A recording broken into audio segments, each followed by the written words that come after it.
The Dark Secret of WEATHEREND by John Bellairs, Chapter 15. Who has dared to summon me in the midst of my most important work?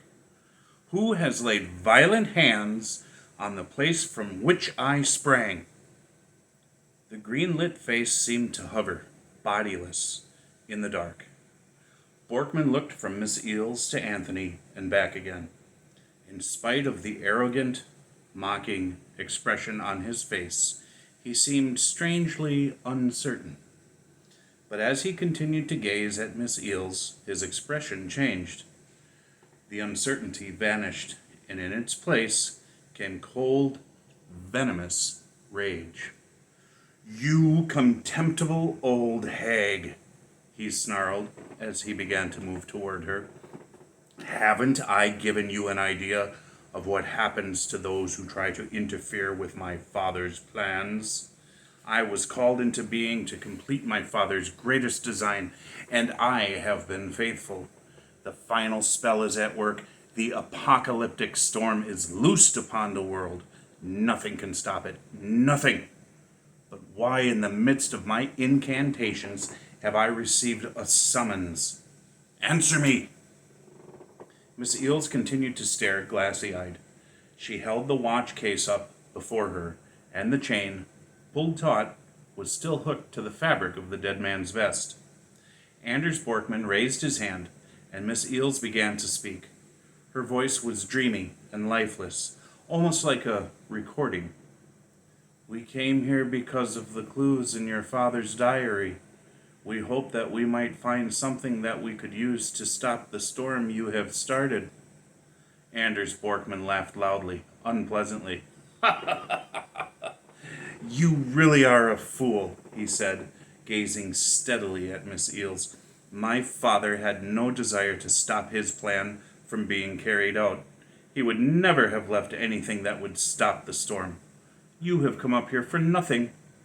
Give me the thing you have taken, and I will show you what a mistake you have made. Give it to me, now." These last words were said in a harsh, commanding tone. Stiffly, Miss Eels held out her hand, and Borkman grabbed the watch case from her. He glanced down at the crumpled playing card, and the uncertain look returned to his face. He seemed bewildered, almost as if he had never seen a playing card before. Now he reached out and plucked with his fingertips at the edge of the piece of stiff, crinkled cardboard. Slowly, he eased it upward. Aha! Another surprise! There was something under the card. A small glass tube, about 2 inches long. It was capped at both ends with silver, and there was raised lettering on the caps. Inside the glass was a dark, reddish substance. Borkman let the playing card drop. It fluttered to the floor. With his index finger and thumb, he reached into the watch case and picked up the tube. And then something totally unexpected happened. Long shafts of red light shot out of the glass. Lurid rays jabbed in all directions, splashing bloody color over the walls and floor of the chamber and the staring skull of the corpse in the coffin. Still clutching the tube, Borkman dropped the watch case and staggered backward. He bumped into one of the tall candlesticks, and it fell over with a loud, echoing clatter. Then one sudden, dazzlingly strong beam flung upward from the tube. It was like a long, phosphorescent crimson spike, and it struck Anders Borkman full in the face. He screamed horribly, his red-lit face a mask of agony and terror. Then a blinding white flash, like a phosphorus bomb, went off in the room, followed by a dull boom. Miss Eels and Anthony fell to the floor. They were no longer paralyzed now. They were awake and aware and terrified out of their minds. They closed their eyes and covered their ears with their hands as flashes and explosions rocked the room. Finally, there was silence. Opening his eyes, Anthony peered out into the dark chamber. He could hardly see anything. Odd discs of pale red danced before him in the dazzling dark air. The flashlight lay nearby, and he groped until he found it, and then turned it on. Stumbling to his feet, Anthony played the beam around J.K. Borkman still lay in his coffin, and Miss Eels was kneeling and crying with her hands over her face, but she did not seem to be hurt. Anthony looked toward the candlestick that had fallen. Near it lay a crumpled black cloak, and across the floor, in a twisting, snaky pattern, wound a trail of grayish-white dust. Miss Eels took her hands away from her face and peered blearily about. What on earth? She muttered thickly. The steady beam of Anthony's flashlight still rested on the trail of dust, and suddenly Miss Eels understood. Dust thou art, she said in a solemn voice, and unto dust thou shalt return. Anthony was still so shaken up that he was having trouble understanding what had happened. He's dead, isn't he? He said in a dull voice. The widget in the case, it finished him, said Miss Eels grimly. He didn't think that anything in the world could stop him. But he was wrong. What in heaven's name do you suppose that tube was? I don't know, said Anthony, looking around. Maybe it's on the floor somewheres. Let's look and see. They searched everywhere, under the folds of Anders Borkman's cloak, under the coffin, and in all the corners of the ugly old stone room. But the tube had vanished. Miss Eels stood totally still, listening. Her eyes shone, and a triumphant grin spread over her face. Anthony, she exclaimed, listen! The wind has stopped. There's no thunder. The storm is over. Anthony and Miss Eels stared at each other in wonder for a few seconds. Then, silently, they began collecting their things, and slowly they climbed the ladder. On the doorstep of the mausoleum, they paused to gaze at the scene before them. The ice-covered snow in the graveyard had turned to a slush, and a warm, spring-like breeze was blowing. The sky was clearing fast, stars were showing through torn holes in the clouds, and as Anthony and Miss Eels stood watching, the moon suddenly appeared, throwing a long silvery beam upon the statue of St. Boniface that stood on the arch at the entrance to the cemetery. His upraised hand seemed to bless the world and say that, after all the horrors, things were well again. Wow, said Anthony softly. We did it, didn't we? Miss Eels smiled wryly. Well, something did it, that's for sure. Let's get out of this place. She paused and grinned. I wonder if those nuns over at St. Scholastica's would put us up for the night. Anthony and Miss Eels made their way down the stone steps that led to the valley below. It was easier going this time because it was not icy, just wet. They went back to the building where the cop had left them, and, after pounding on the door a bit, managed to wake a nun who let them in. Miss Eels told her that their car had gotten stalled in the storm and wondered if they could stay the night. The nuns were very kind. They fixed a late supper of roast beef and potato salad and gave them warm beds to sleep in. The next morning, the two travelers woke up early and slipped silently out of the building. They found a public phone booth, called a cab, and went to the Hotel Duluth. Since they had reserved a room there, Miss Eels figured that they might as well use it to take baths and figure out what to do next. In the lobby of the hotel, they ran into Mr. Johnson. Hi there, he said, waving. How are you guys? What you doing here, huh? How's your sister? Is she any better? Miss Eels had to think fast. She's, fine. It was a false alarm, so we thought we'd come down to the hotel here and not bother the nuns any longer. Oh, by the way, I owe you money for bringing us up here. She fumbled in her purse. Mr. Johnson grinned. Aw, forget it. I got my truck off of the sidewalk last night, only it's kind of bunged up. It'll have to stay here in the shop for a while, so I rented a pickup.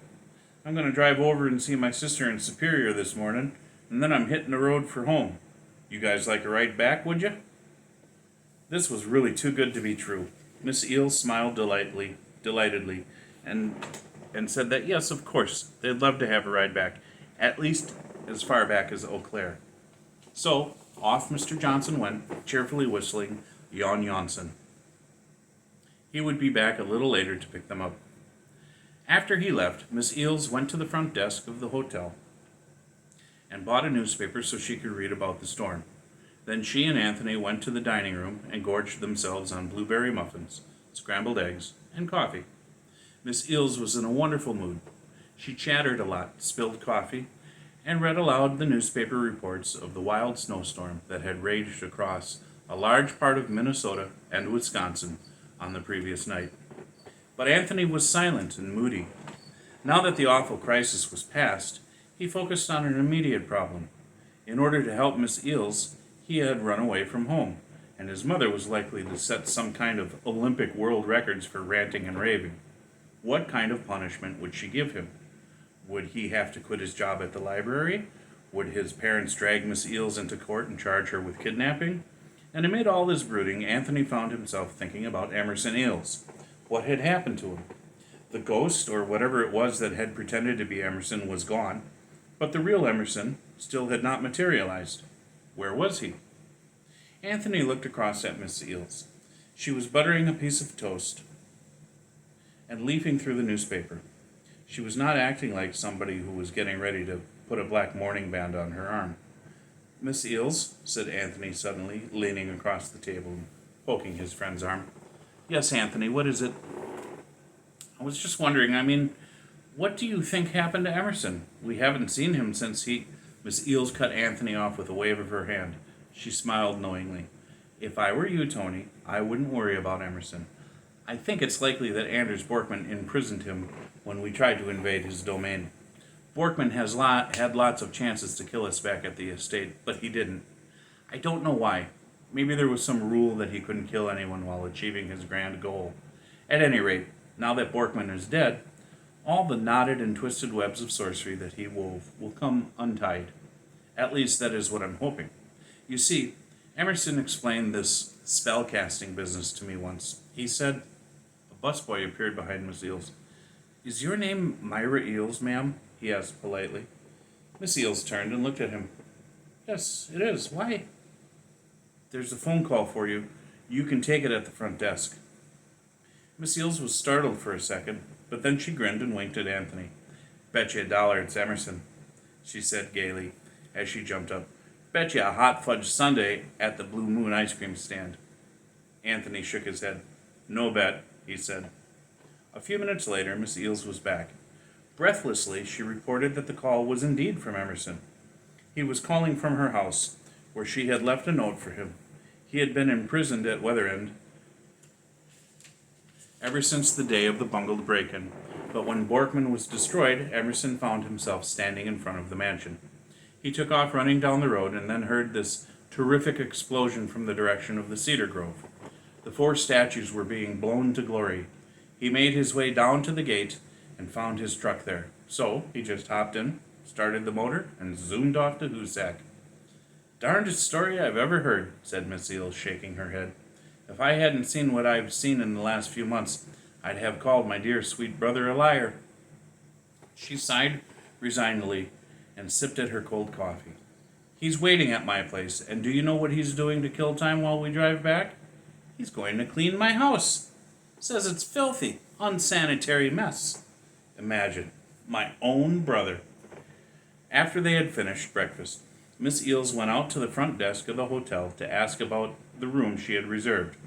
It turned out that it had been given to someone else who needed shelter from the storm, but that was okay with Miss Eels since it meant that she didn't have to pay for it. Now there was nothing for her and Anthony to do but to sit in the lobby and wait for Mr. Johnson to show up. They didn't have long to wait. Soon he came loping in, still whistling his favorite tune, and off they went in his pickup truck. When they got to Eau Claire, Miss Eels borrowed a car from him and she and Anthony drove it back to Hoosac. On the way home, they put together a story about Anthony's disappearance. It went this way. Anthony had had an attack of amnesia, and he had wandered out of the house in the middle of the night. Somehow he caught a train to Minneapolis, and Miss Eels had run into him up there during the snowstorm while she was doing some Christmas shopping. He had been hiding in a hotel lobby. and he had seemed thoroughly confused. This was not terribly believable, but it was the best they could whip up on short notice. As it turned out, the story was gratefully accepted by his parents.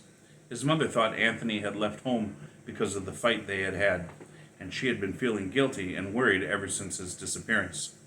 She was so glad to see him that she accepted this ridiculous story without any questions, and Anthony got lots of hugs and several big sloppy wet kisses. And of course his dad and Keith were very happy to see him home safe and sound, so that problem was solved. On the evening after his return, Anthony got a phone call from Miss Eels. To his astonishment, she told him that she had been reinstated at the library.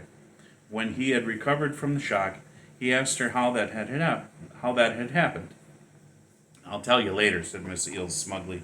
"There are several secrets that need to be unraveled and tales that need to be told.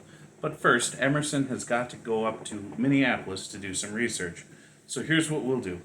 If the weather obliges us and turns cold again, we'll meet in 3 days' time and have an ice skating party on Lake Hoosac. How about Saturday afternoon at 2 o'clock? Of course, I'll be seeing you before that at the library, but let's not talk about the reinstatement and all the other stuff you're wondering about. Ask me no questions until 3 days from now," she teased. "Okay," Anthony said, and he went on talking with Miss Eels for some time. But he was in a state of shock. How, after what she had done, had she gotten herself back in? Well, he'd just have to be patient and wait for the answers to come. 3 days passed, and the weather turned cold again. Lake Hoosac had thawed after the storm, but 3 days of zero weather froze it right back up again. On the designated day, Anthony arrived at Lake Hoosac with his skates slung over his back. Everyone was there, racing and whirring on steel skate blades. Near the snack bar stood Miss Eels and Emerson.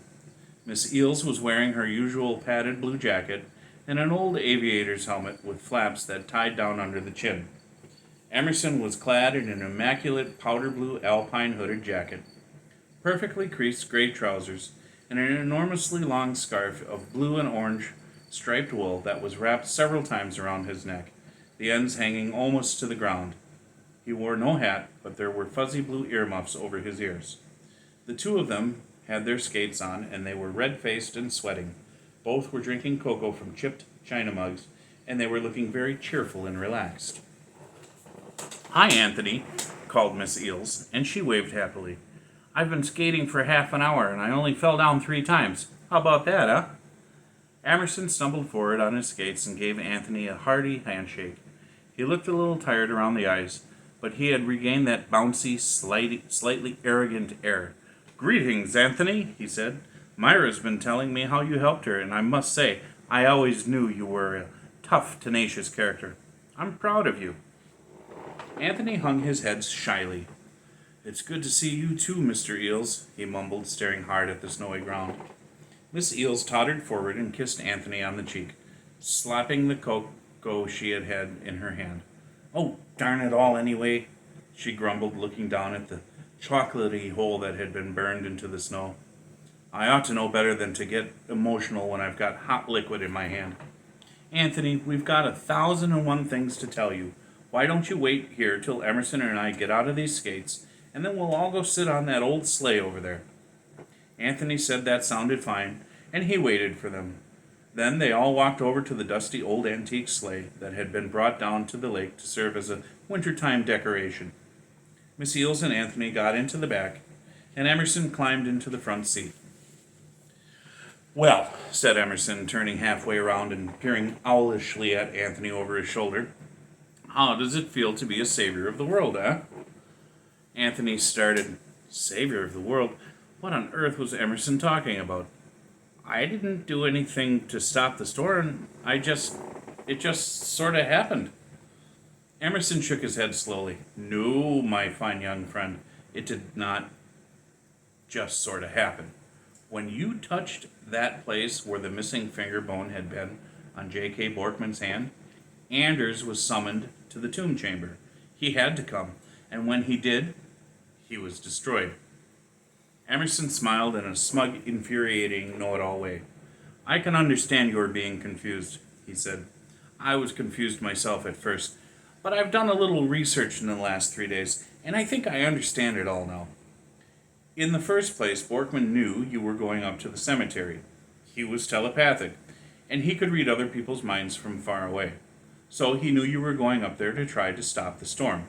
Naturally, he didn't want you to mess up his plans, so he sent the fake Emerson up there to track you down and dump you into the wilderness to die. Not that he was really terribly worried about you. He felt that he was invulnerable. And in many ways he was. If you had shot bullets at him or attacked him with a meat cleaver, he would have been totally unharmed. Anthony gaped. Really? Yes, really. You see, Anders Borkman wasn't human. He was a creature who had been created by old J.K. Borkman's sorceries. I know you'll find this hard to believe, but Anders was made from the old man's fingerbone. He was supposed to finish the job that his creator had started. So he set up the 4 stones and began the magic rituals. He didn't think he had anything in his world to fear, but he was wrong.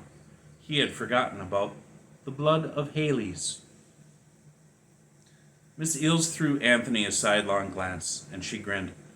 Don't tell me you don't know what the blood of Hales is, she said sarcastically. I thought everybody knew about that. Well, everybody should know, said Emerson, folding his arms and looking superior. If children spent more time learning obscure facts and less time watching television, the world would be a better place. But I'm getting off the subject. The blood of Hales was a relic. It was owned by the Abbey of Hales in Gloucestershire, England. And I told you before, in the old days, people venerated relics. Abbeys and churches actually owned things like the skull of St. John the Evangelist or a bone from St. Luke's forearm. But the Abbey of Hales had a very special relic that had been given to it by the Duke of Cornwall in the year 1270. It was a small glass vial that contained some of the blood of Jesus. Emerson paused dramatically and stared at Anthony, who was utterly flabbergasted. Really? He said again. Emerson shrugged. Who knows? It was an object with very great magical powers. Of that I am certain. And I am also fairly sure that J.K. Borkman thought the relic was authentic. I found his account of it in a collection of his private papers at the University of Minnesota. It seems that he bought it from a crooked antique dealer in a town not far from the ruins of Hales Abbey. The blood of Hales was supposed to have disappeared when Henry VIII broke up the abbeys and monasteries back in the 1540s. Whatever the thing was, it's gone for good now. When Anders Borkman touched it, it was like what happens when you put hydrogen and oxygen in an electrolysis chamber. Bluey. It's a shame, really, that the blood of Hales didn't survive. I'd love to have held it in my hands. Think you'd have been safe from it? Asked Miss Eels in a needling tone. Sure you wouldn't have gotten zapped like old Ugly Puss? Emerson snickered. My strength is the strength of 10, because my heart is pure, he said. Never fear, sister mine. I would not have gotten pulverized, nor would you have. Even Mrs. Oxenstern, as unpleasant as she is, would have been safe. The blood of Hales, like most talismans, would only spring to life when it came in contact with a thoroughly evil force. In this case, the evil force was so utterly, totally demonic that the two destroyed each other. Anthony stirred in his seat and wrinkled up his forehead. As far as he was concerned, there was still a lot in this business that didn't make sense. Mr. Eels, he said hesitantly, how come old Borkman left the tube behind? I mean, if he really wanted his plan to succeed, wouldn't he have smashed it with a hammer or something? He even left clues about how to find the tube. Why would he do a thing like that? Emerson lit a cigar and blew smoke out into the frosty air. Interesting question, he said as he smoked. The human mind is an odd, contradictory thing, Anthony, and people are capable of holding two opposite views at the same time. With one half of his mind, old Borkman must have wanted his miserable scheme to work, but there must have been a part of him, the nicer, more human part, that didn't want the plan to be set in motion. So that part of his mind made sure that a counterspell would be left behind, together with clues leading to its discovery. I'm glad, said Miss Eels soberly. that I'll be going back to a thoroughly normal world of overdue books and kids yelling and throwing spit wads in the East Reading Room. Even Charlie Peterson and his wind-up teeth will be a treat after Anders Borkman. With a shock, it came back to Anthony that Miss Eels was not going to be fired at all. I'll bet you're wondering what sort of double-dealing and skullduggery we pulled to get Myra back in at the library, aren't you? Said Emerson, his eyes twinkling with suppressed amusement. Well, friend, as strange as it may seem, the whole thing was perfectly legal. You see, after Myra did her little dance act up in the genealogy room that day, she assumed, indeed, everyone assumed, that there must be a clause in her contract that would allow the library board to fire her. But Myra's contract was drawn up years and years ago by old Mrs. Lesh, the former head librarian. Mrs. Lesh adored Myra, and she also knew that Myra was stubborn, cranky, and independent. So when she gave Myra her long-term contract, she put in a clause that said that she could not be fired for any reason. Myra hadn't read her contract carefully for years, so she had forgotten about that cute little clause. Anyway, if Myra wants to put on a pink leotard and go dance on the roof of the library, she can do it. Her job is secure until the day she retires or until she dies. Anthony was amazed, and he was delighted too. Gee, Miss Eels, that's great, he said, grinning from ear to ear. I'm so glad. Is it true? Miss Eels smiled placidly.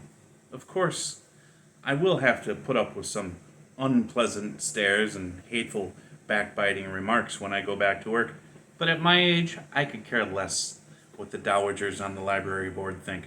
And I have to admit that the whole thing has its funny side. I mean, I would never ever have done anything disgraceful like that if I hadn't been under a spell.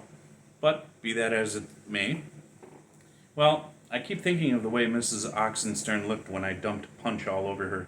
It was really a pretty rare scene. Rare indeed, sniffed Emerson. He looked discontentedly around, and then he shivered violently. He said, hunching up his shoulders and hugging himself.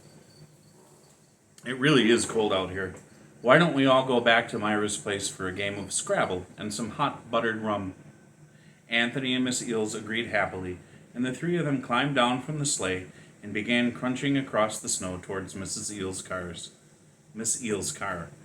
Emerson had bought her a brand new Cadillac to replace the Dodge, and as they walked, it suddenly occurred to Anthony that one last thread had been left hanging. He still didn't know what Pam meant. When he asked about it, Emerson chuckled. Funny you should mention it, he said, just as we are going off to embroil ourselves in a nice cutthroat game of Scrabble. It seems that there's an old 18th century card game called Lou. And in this game, there's a trump card called Pam. It happens to be the Jack of Clubs. Does that make everything clear? You're becoming an expert on everything in your old age, said Miss Eels as they reached the car. Emerson bent over and began unlocking one of the doors. Now, I hope you're not criticizing, Myra, he said. I could add a word or two about you. People tend to think of librarians as fussy, meticulous types, but after seeing your housekeeping and listening to some of the things you say, I have often wondered how you managed to get a job like, Emerson straightened up suddenly and grabbed at the back of his neck. During his little speech, he had had his back to the other two, and so he had not noticed Miss Eels sneaking up on him with a lump of snow. With a sudden swift motion, she had stuffed the snow down the back of his neck. With a vengeful roar, Emerson whirled and stooped. Hurriedly, he made a snowball, and as his sister retreated toward the trees, he let it fly. Miss Eels ducked, and the snowball flew over her head. There was just a loud whap as the snowball hit someone who had just rounded a curve in the walk that led from the lake to the street. Miss Eels and Anthony and Emerson stared for a second, and then they broke up in uproarious laughter. It was Mrs. Oxenstern, of course. The end.